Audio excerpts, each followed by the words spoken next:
नमस्कार दोस्तों, स्वागत है आप सभी का। दोस्तों आज की इस वीडियो में हम आपके लिए गणित का महत्वपूर्ण क्वेश्चन को इस वीडियो में लेकर आए हैं, जो आपका छत्तीसगढ़ टेट के साथ साथ शिक्षक एवं सहायक शिक्षक जो आपका वर्ग 2 और वर्ग 3 के लिए बहुत ही महत्वपूर्ण है। तो आप वीडियो को अंत तक जरूर देखिएगा। तो उनमें से आपका पहला क्वेश्चन है, एक भाजक के प्रश्न में भाजक भागफल का 5 गुना है और शेषफल का 2 गुना है। यदि हमारा शेषफल 5 है तो संख्या क्या होगी? क्या 25, 48, 52 या फिर 15 होगा? ये हमें इस क्वेश्चन में ज्ञात करना है। सबसे पहले देखिए, इस क्वेश्चन में हम कहाँ से क्वेश्चन पूछा गया है आपका, आप पढ़े होंगे भाज्य बराबर क्या होता है आपका भागफल गुना आपका भाजक होता है। ठीक है, भाजक और प्लस में आपका होता है शेषफल। यहीं से हमें क्वेश्चन पूछा गया है। चलिए प्रश्न की ओर बढ़ते हैं। भाजक जो है भागफल का 5 गुना है। ठीक है, मान चलिए भाजक है। ठीक है, ये आपका क्या है भागफल का 5 गुना है। ठीक है, उसी प्रकार से भाजक जो है शेषफल का 2 गुना है। तो लिख लें भाजक बराबर शेषफल। शेषफल का कितना गुना है? 2 गुना है। यहाँ पर देखिए, यदि हमारा शेषफल 5 है तो शेषफल के स्थान पर 5 लिखना है और गुना करके आपको 2 लिख देना है। लिख दीजिए। गुना करेंगे कितना आ जाएगा? यहाँ पास 10 आ जाएगा, यानी कि भाजक का मान में कितना प्राप्त हो गया? 10 प्राप्त हो गया। अब इसी भाजक के मान को हमें यहाँ पास रखना है। रख दीजिए, यहाँ पास 10 रखेंगे, बराबर करके आपका यहाँ पास भागफल हो जाएगा। ठीक है, गुना करके आपका 5 कर लेंगे। 5 दूना 10 होता है, 2 बार में चला गया, यानी कि हमें भागफल का मान कितना प्राप्त हो गया 2 प्राप्त हो गया। यहाँ पर देखिए आप किसका किसका मान प्राप्त है। आपको शेषफल का मान 5 है, आपका भागफल का मान आपका 2 है और आपका भाजक का मान 10 है। इन मान को रखेंगे। भागफल के स्थान पर आपको 2 रखना है और भाजक के स्थान पर आपको 10 रखना है और प्लस करके आपको शेष कर देना है। गुणा करेंगे तो 2 दहम 20 होता है। 20 में अगर हम 5 को जोड़ेंगे तो आपका आंसर कितना आ जाएगा? 25 आ जाएगा। ठीक है, तो हमारा संख्या कितना हो जाएगा? आपका 25 हो जाएगा। ठीक है, चलिए बढ़ते हैं अगले क्वेश्चन की तरफ। 5 क्रमागत संख्याओं का योग 20 है। प्रथम 3 क्रमागत संख्या का योग क्या होगा? ये हमें ज्ञात करना है। देखिए 5 क्रमागत कहा जा रहा है, तो अगर हम 20 बोला जा रहा है तो 20 को अगर हम 5 से भाग करेंगे तो कितना आ जाएगा आपका? यहाँ पर 4 आ जाएगा। ठीक है, 4 हमें क्या प्राप्त हुआ है? औसत प्राप्त हुआ है। तो 5 संख्या लिख लेंगे, 1 2 3 4 5। ठीक है, औसत यानी कि बीच में रहेगा। इसके बाद वाली संख्या क्या क्या क्या है? इसके बाद वाली संख्या 5 और 6 है। इसके आगे वाली संख्या क्या है? 3 और 2 है। 3 और 2 है। ठीक है, क्या पूछा गया है? प्रथम 3 क्रमागत संख्याओं का योग 2 प्लस 3 प्लस आपका 4 है। ये 3 क्रमागत है, 2 है, 3 है और 4। इन तीनों को जोड़ेंगे। जोड़िए इन तीनों को। 3 2 5, 5 4 9। 9 इसका राइट आंसर हो जाएगा। ठीक है, चलिए नेक्स्ट क्वेश्चन की ओर बढ़ते हैं।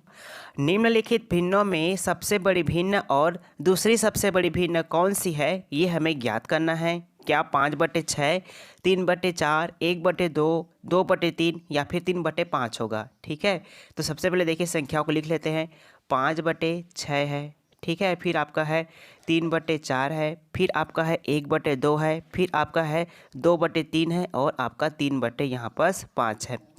तो हमने आपको पहले ही बताया था इसको कैसे सॉल्व करते हैं। देखिए, अंश वाली संख्या में एक एक जीरो ऐड कर देंगे, मतलब एक एक जीरो लिख देंगे। एक जीरो यहाँ पास, एक जीरो, एक जीरो, एक जीरो और एक जीरो ऐसे लिख देंगे। ठीक है, अब इनको 6 से भाग करेंगे। अब 50 को 6 से भाग करेंगे, कितने बार में जाएगा?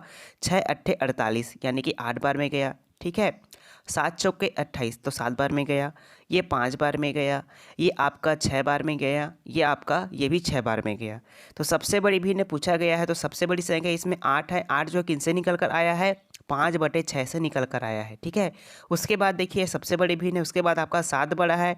7 जो है आपका 3/4 से निकल कर आया है। ठीक है, तो देखिए किस ऑप्शन में ऐसा लिखा है, तो आपका ऑप्शन नंबर सी में लिखा है। ठीक है, 5/6 जो सबसे बड़ी भिन्न है और 3/4 जो है आपका दूसरी सबसे बड़ी भिन्न है। ठीक है, 1 सेंटीमीटर गुना 1 सेंटीमीटर वाले 48 छोटे वर्गों को कुल कितने प्रकार से व्यवस्थित किया जा सकता है कि परिमाणात्मक क्षेत्रफल 48 वर्ग सेंटीमीटर हो जाए? क्या 5 है, क्या 2 है, क्या 6 है या फिर 4 है? ठीक है, तो एक का साइज कितना है? एक का साइज जो है 1 गुना 1 है। ठीक है, तो उसी प्रकार से 48 का साइज कितना हो जाएगा? 1 गुना 1 यानी कि 48 हो जाएगा।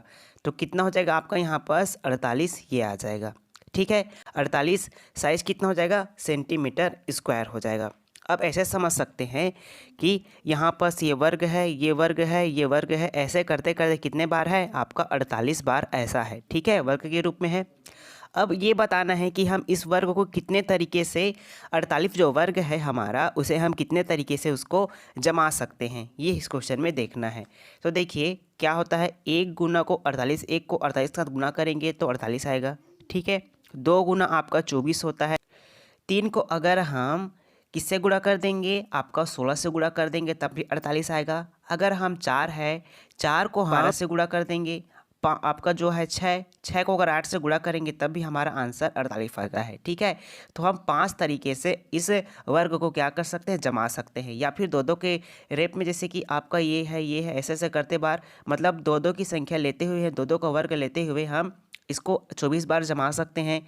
या फिर इसको 3-3 की व्यवस्था में 16 बार, 1 यहाँ पास 1, यहाँ पास 1, 1 यहाँ पास 1 यहाँ पास, इस तरह से हम इसको क्या कर सकते हैं, 5 बार जो है व्यवस्थित कर सकते हैं अलग अलग क्रम में, ठीक है। तो देखिए आपका राइट आंसर हो जाएगा ऑप्शन नंबर ए, ठीक है। अगला क्वेश्चन आपका मान ज्ञात करना है हमें। इस क्वेश्चन में आपका है 17.5 गुना आपका 3 है माइनस 21 प्लस है आपका 7, फिर माइनस है 3 गुना आपका 12 यहाँ पर 5 है, ठीक है। पहले इसको इनके साथ गुना करेंगे, 5 या 15 हो जाएगा दशमलव, यहाँ पर 7 या 21 होगा, 21 और 1 22, हाथ में आई आपका 2, 3 1 3 और 2 5, ठीक है। माइनस कर देंगे, 21 में हम 7 घटा देंगे तो कितना आ जाएगा, यहाँ पर 7 दूना 14, 7 21 14 आ जाएगा, ठीक है। माइनस कर देंगे, 12 को इनके साथ गुना करेंगे, 5 या 15 होता है, हाथ में है 1, 3 दूना 6 और आपका यह 7 आ गया, और यहाँ पर 3 1 3 आ गया, ठीक है। माइनस करके 37.5 आ गया, 52.5 है। फिर माइनस कर लेंगे, इनको आपस में जोड़ेंगे क्योंकि माइनस माइनस फिर जुड़ जाएंगे, जोड़ेंगे कितना हो जाएगा, यहाँ पर 5 तो रहेगा ही लास्ट में, 7 4 11, हाथ में 1 3 4 अब 1 5, 51.5 आ गया, ठीक है। इनको माइनस करेंगे तो 5 से 5 0 हो गया, 52 में 51 माइनस करेंगे तो आपका आंसर कितना आ जाएगा, 1 आ जाएगा, ठीक है। ठीक इसी तरह से अगला क्वेश्चन है 18 सही 3/4 में चतुर्थांश है, क्या चतुर्थांश है ये हमें देखना है। तो सबसे पहले देखिए 18 सही 3/4 को हम कैसे लिख सकते हैं, 18 चौके कितना होता है, 18 चौके आपका 72 होता है, ऊपर में कितना है 3 लिखा है तो 3 को इसमें जोड़ देंगे और बटे आपका 4 होगा, जोड़ेंगे कितना हो जाएगा, यहाँ पास 75 हो जाएगा और बटे में आपका यहाँ पास 4 हो जाएगा। चतुर्थांश का मतलब क्या होता है, आपका 1/4 होता है, ठीक है। अब देखिए 75/4 है और गुना कर देंगे, जब इसको हम गुना करेंगे तो क्या है, 4 जो है आपका ऊपर चला जाता है और 1 जो है आपका नीचे आ जाता है, ठीक है, नीचे आ गया, 4 से 4 कट जाता है, 75 एकम 75 होता है, तो आपका आंसर कितना आ जाएगा, यहाँ पर 75 आ जाएगा, ठीक है। ठीक इसी तरह से आपका अगला क्वेश्चन है, एक वर्ग की भुजा 10 सेंटीमीटर है, यदि वर्ग की भुजा को दोगुनी कर दे तो कितना हो जाएगा, ये हमें ज्ञात करना है। क्या 2 गुना होगा, समान रहेगा, 4 गुना रहेगा या फिर 3 गुना रहेगा, ये सबसे पहले देखना है। तो आप सभी को पता ही होगा कि वर्ग है, वर्ग के कितने भुजा होते हैं, 4 भुजा, तो एक भुजा की भुजा जो कितनी है वो 10 सेंटीमीटर, ये भी 10 सेंटीमीटर, ये भी 10 सेंटीमीटर और ये भी आपका 10 सेंटीमीटर, इस तरह से है।